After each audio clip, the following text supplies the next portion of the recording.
Hey guys, how y'all doing today? It is February the 29th, 2024. And just like I said, yesterday it was warm and it has gotten back cold again here. Now, for a bunch of you guys, it's probably not that cold. It's probably like a summer day for a lot of you guys up north, but it's cold here for me. But anyway, I'll tell you, man, there's some weird stuff going on lately. I do not know what in the world is going on. Yesterday I talked about the fact that my daughter got in a car accident. And then yesterday afternoon, I did the video yesterday about 3 o'clock and started uploading it right after I made it. And it just took forever to upload. It wouldn't go up. And it was like 7 o'clock last night and it was not uploaded, and I was really getting frustrated. I didn't know what was going on with it. And then a storm came in out of nowhere last night, and a really bad storm came through. My buddy Sammy, who I've talked about on here multiple times, he's in the restaurant industry still, and he brings by like scrap pieces of food, like any kind of like vegetable peelings or like the bottom ends of like the lettuce and all that kind of stuff. He saves all that stuff for me, and he brings it to me once or twice a week for me to feed to my animals. He basically saves all the food scraps from the restaurant that he works at, and everybody up there saves them for me, and he brings it over here for us to feed our animals with, and I really appreciate him doing that. But last night he stopped by here to drop off the food, and we were standing out right here where my building is, and all of a sudden a storm came through, like right when he got here, and the wind picked up. It started blowing really bad, and then the rain just came out of nowhere, and I mean like really, really hard rain. And I'm not joking with you guys. I wish I was. I'm telling you, this is the weirdest thing. We were standing right there. I was talking with him as he was getting the stuff out of his car. And one lightning strike. That's all that we had last night. Just one strike, and it hit right here. Like right on the other side over here, going down my driveway. It hit a tree, and only maybe a couple hundred yards away. I mean, it hit, and it lit the whole sky up. I mean, everything. We saw this real bright flash of light, and it was so loud that it like shook us. It scared us really bad. I mean, I wasn't expecting it. It wasn't like there was any other lightning or thunder or anything. And then all of a sudden, just boom, and we took off into my house because we were standing underneath that metal building. I did not want to get struck by lightning, and that was it. So anyway, a couple minutes later, we had gone back inside. My wife came, and she goes, the electrical fence back there exploded. And I was like, what do you mean? And I guess some way or another, the lightning, when it hit that tree, I guess maybe traveled through the ground, because there's like a 4-foot deep ground that I had to put in. So there's like a 4-foot piece of rebar that I had to hammer down into the ground for the electrical fence. And I don't know if that traveled through the ground, but there's a box that the electrical fence runs off. That exploded, and all the pieces shot off everywhere. I think my horses might have gotten electrocuted because they've been skittish ever since last night. And I lost power in my house. I lost power to my shed. I still have yet to figure out what's going on with my building out back. I have no power to it. It blew some fuses in the house. Well, the breakers, I had to go switch those back on. But I'm telling you, it is just the weirdest thing. I do not know what's going on there. I don't know.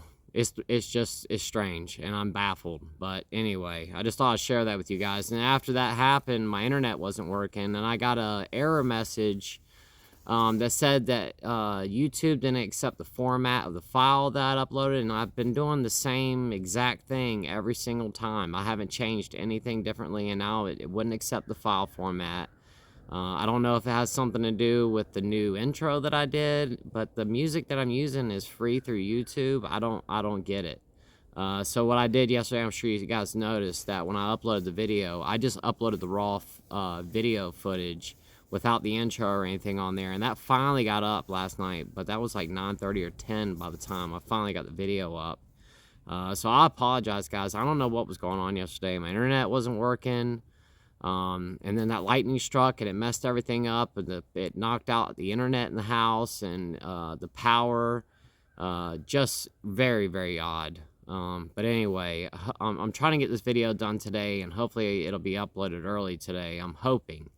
Right now it is currently 1:45. So if this video is up late again, it's almost 2 o'clock right now. I don't know.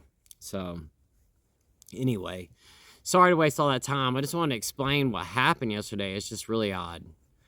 But today I want to talk about should alcoholics drink non-alcoholic beers or beverages? And I get questions about this quite often, and it's something that I've had a lot of people talk to me about. Are you interested in having a non-alcoholic beer or whatever? And I've talked about this in the past, but when I was in my drinking days, there were numerous times that I tried to quit, and one of the things and one of the tools that I tried to use in order to quit drinking was using non-alcoholic beers. And there was, I was kind of successful doing it. I'm not going to say that I was totally successful, because I wasn't, but I was somewhat successful using the non-alcoholic beers, but with a caveat. And that caveat is that, I would drink those, and then I would get the taste for the alcohol or the beer, and I wanted real beer. And I know I've talked about this. So I would pour the non-alcoholic beer out and then pour regular beer in. And if you have ever gone and purchased a non-alcoholic beer, you know that they are more expensive than regular beer are. They're not cheap. Most of them run about $2 a piece. And for me to just go, that just shows how powerful the alcohol can be. For me to sit there and pour out a $2 beverage just to go and pour a cheap beer in there, good. Just what in the world? And I would do that all the time. There was a point where I would go to the liquor, because most of those beers that I would buy, they only sell them at like the local liquor store. There's some other like grocery store chains and stuff that sell some really good craft non-alcoholic beers, but I was into the more crafty NA beers, opposed to just the regular ones, like your run-of-the-mill beers. They just have more flavor, and I just prefer them. And like I said, I used to drink IPAs, so I looked for like the non-alcoholic IPA beers. I just really wanted something with a lot of flavor to it. And I would go and I would spend hundreds of dollars at the liquor store buying these NA beers, and just to go pour them out and pour something else back in there, it was just ridiculous. But in my honest opinion, I don't think that drinking non-alcoholic beers is a good idea.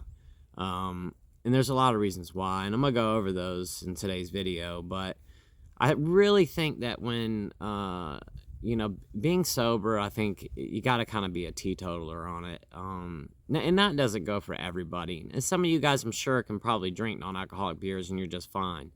I'm just giving you my experience and my honest opinion, and you do with it what you will. But I just want to share my opinion, and it doesn't necessarily mean this is fact. It's just my opinion.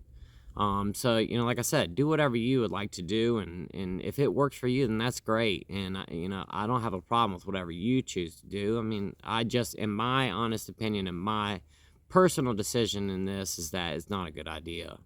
And if you want to take my advice, that's great. If not, that's great too. It's whatever works for you. But I'm just here just to talk about my opinion, and I'm going to give you reasons why I believe so. If you guys have paid any attention lately, there is a huge market developing right now for non-alcoholic beers. And I'm not saying that non-alcoholic beers are a bad thing. Quite the contrary. I think that non-alcoholic beers are a great idea. And I think non-alcoholic beverages are a great idea. There is a huge, huge market developing right now. There are a lot of really great companies out there right now that are developing non-alcoholic beers. And kudos to those guys, because I totally stand behind that. And for the reason that I think that there are a lot of people these days who are deciding not to drink alcohol. And they like the taste of beer, and they don't have a problem with alcohol, and they decide, instead of going out and having a whole bunch of alcoholic beers, they'll go out and have a couple non-alcoholic beers, wake up the next morning and not feel bad. And that's so cool. I really stand behind that. I think that's great. And I think it's great that there's a lot of people out there right now who are realizing the dangers behind alcohol and how dangerous it can be to consume. Not only just the harm that it causes on your body, but all the other factors that come along with drinking, like I've been talking about recently, loss of career, family, all the things that come along with it, blacking out. You don't have to worry about that when you're drinking non-alcoholic beers.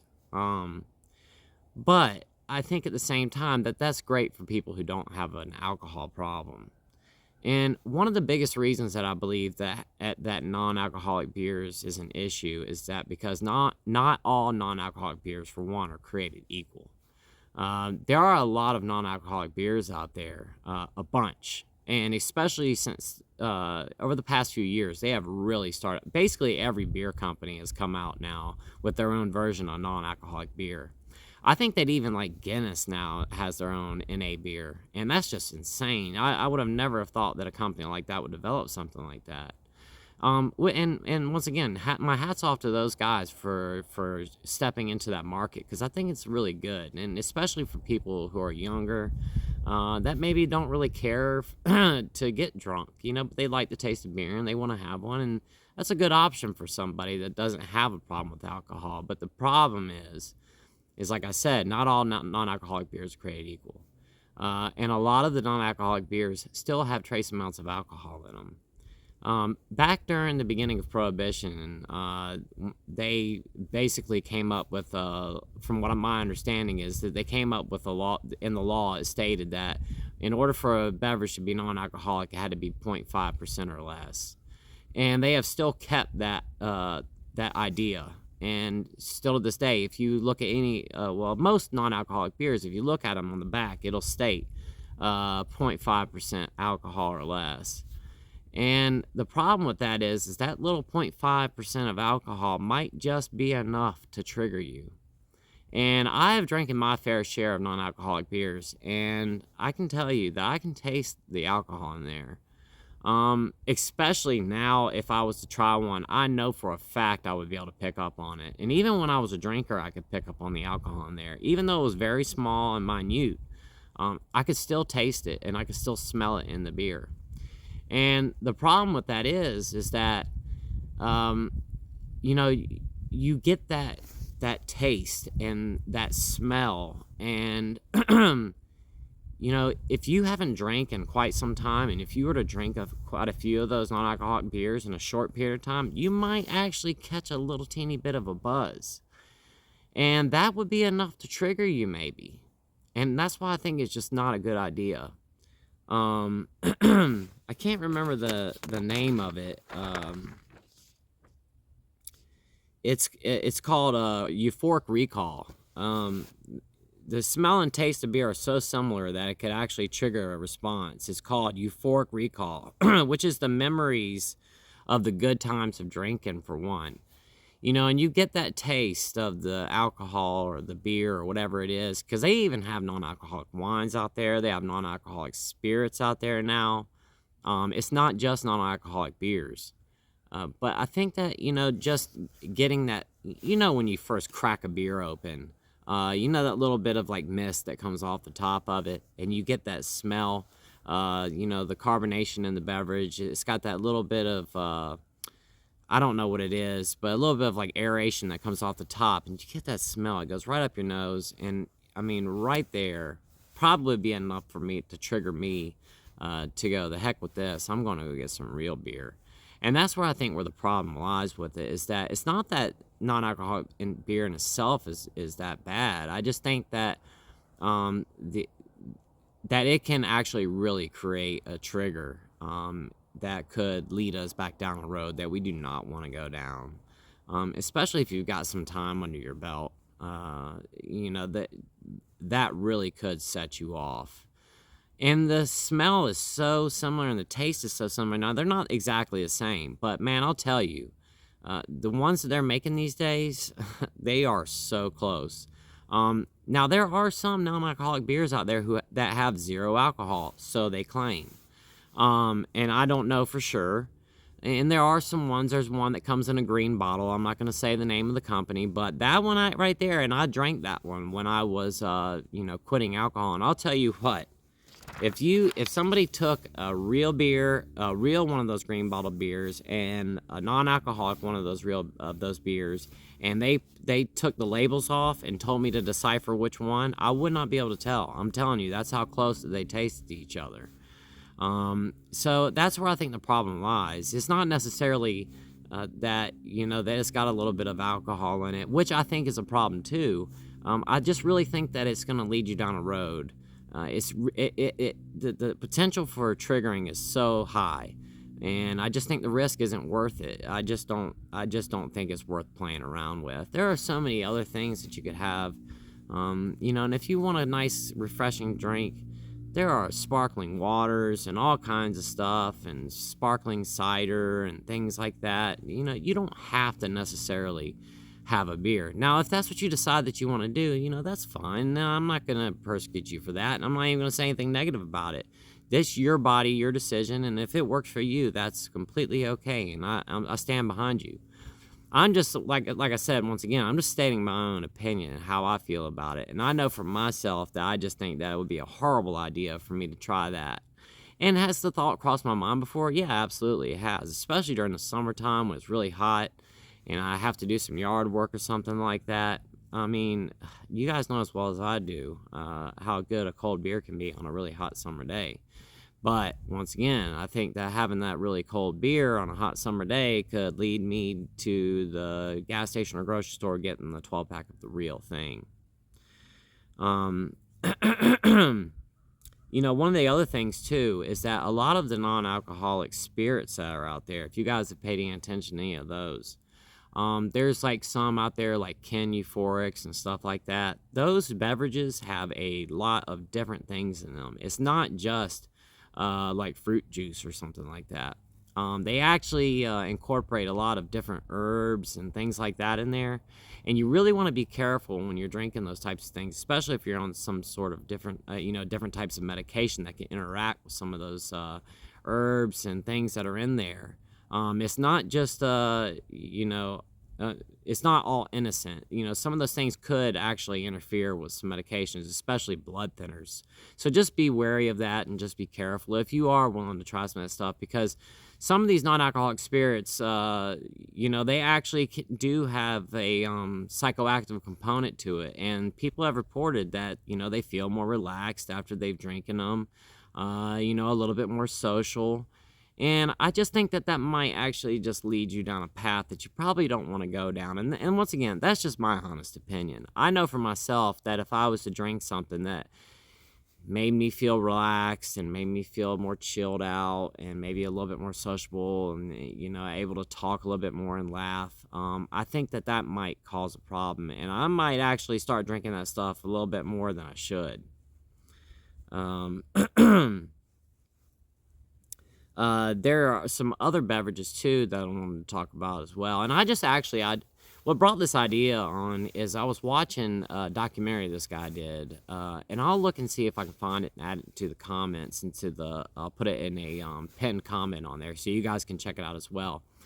But one of the documentaries I watched about this was a guy that was he was trying all these different non-alcoholic beverages, and the guy ended up with like an autoimmune disease and had to quit drinking because of it, and was trying to find some alternatives to alcohol. So he tried a bunch of like the non-alcoholic liquors, like I just spoke about, like the euphorics, and a couple of other things he tried. And like I said, they had some psychoactive effects to him. He reported that he felt a little bit lighter, a little more relaxed, a little less stressed after he drank those. But another one of the beverages that he spoke about towards the end of his film was something called kava. And I have seen a lot of stuff about this kava drink lately. Kava is a drink that the Pacific Islanders consume, and it comes from the kava plant from the root. And they dry it, and then they grind it up into a powder, and they mix it in with water. And then basically what they do is they have like it's like a really fine mesh bag, and they take the kava, they mix it in the big wooden bowl with a spoon, and they mix it all together really well. And I guess they're trying to extract those chemicals out of the root matter. And then they take it and they scoop all of the stuff through this bag, and they squeeze it out, and they get all that stuff through there. And it ends up looking like muddy water is pretty much what it looks like. I myself have never tried it. I have no idea. I'm just talking about this from what I've seen and heard people talk about. And from what I understand, there's a lot of these kava lounges popping up all over the United States. And a lot of these places sell, kratom drinks, kratom teas, and they also sell the kava drink. The thing with the kava is that it actually really is psychoactive, and it does produce euphoric effects. It's anti-anxiolytic. It can really decrease your anxiety, make you feel really chilled out. From what I understand, it can make you, laugh a lot, think things are a lot more funny. It's basically a super social lubricant, just like alcohol is. And the Pacific Islanders take it just for that reason. They have kava ceremonies, and people all sit together on the floor and they drink this beverage, and everybody's having a good time and feeling nice. But one of the problems with it is is that it's psychoactive, and it does have relaxing properties to it, and it does actually affect your mental state.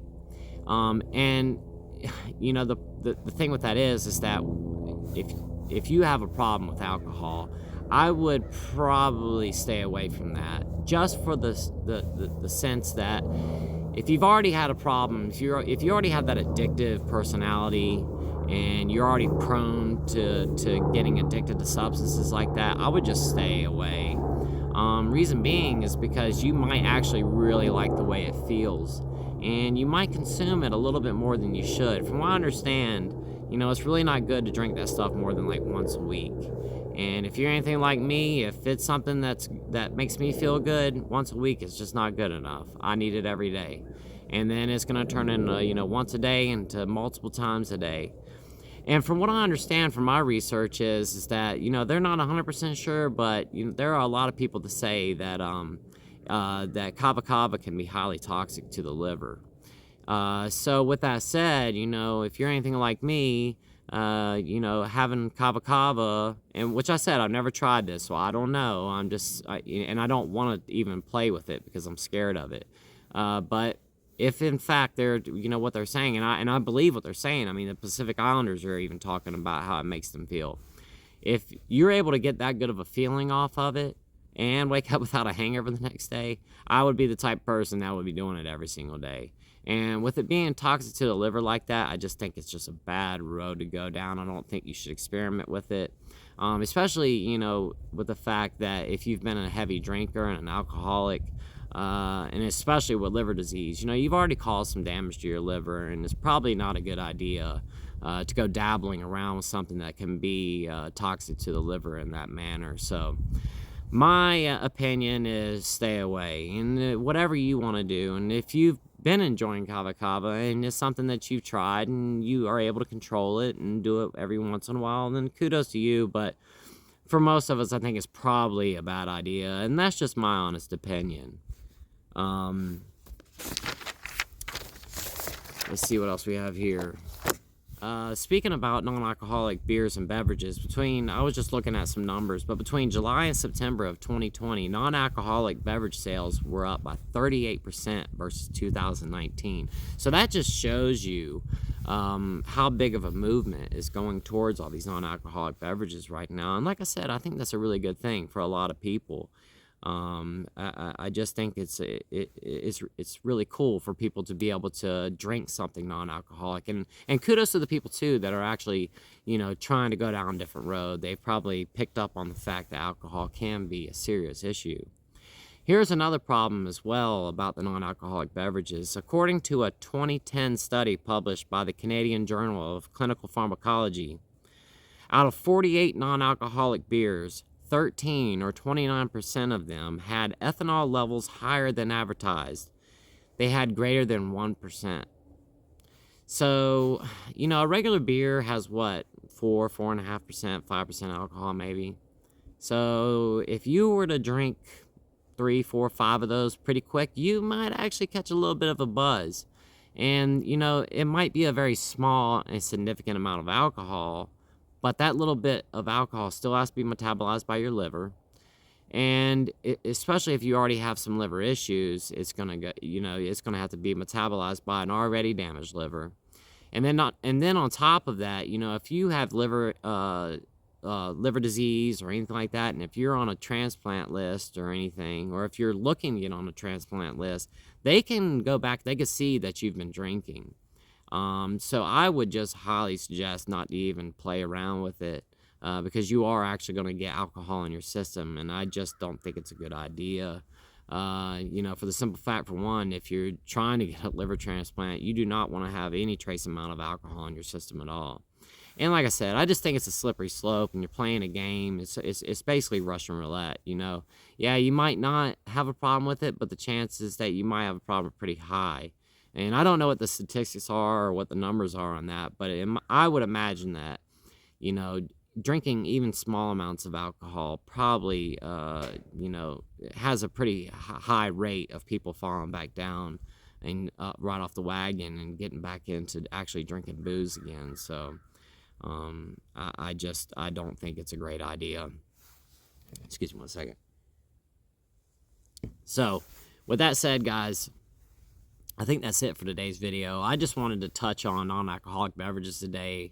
Well, not necessarily non-alcoholic beverages, but non-alcoholic beers, liquors, non-alcoholic wines.